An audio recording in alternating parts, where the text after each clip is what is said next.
তো আমি এইমাত্র দাঁড়ালাম বলতে প্রচণ্ডভাবে বৃষ্টি হচ্ছে, প্রচণ্ড।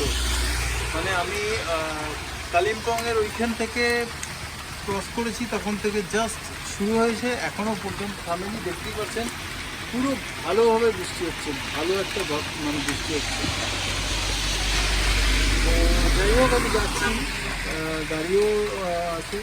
আমি জাস্ট দাঁড়ালাম, তো দেখিয়ে দিই যে পাহাড়ে বৃষ্টি হলে পাহাড়টা একটু ভয়াবহ হয়ে যায়।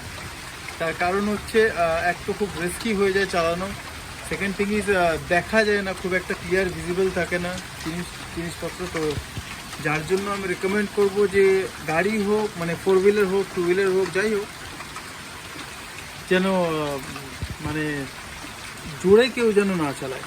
খানিকক্ষণ আগে গেল আমার এখান থেকেই দুজনই রাইডার গেল R15-এ করে, মানে এমনভাবে গেল মানে বলার মতো নয়।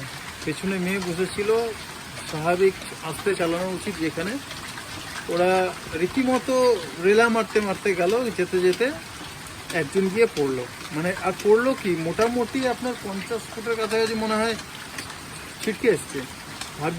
ভাগ্য ভালো যে রাস্তায় গাড়ি ঘোড়া কম, কেননা এখন সিকিমের এই প্রবলেমের জন্য গাড়ি ঘোড়াটা কম আছে রাস্তায়।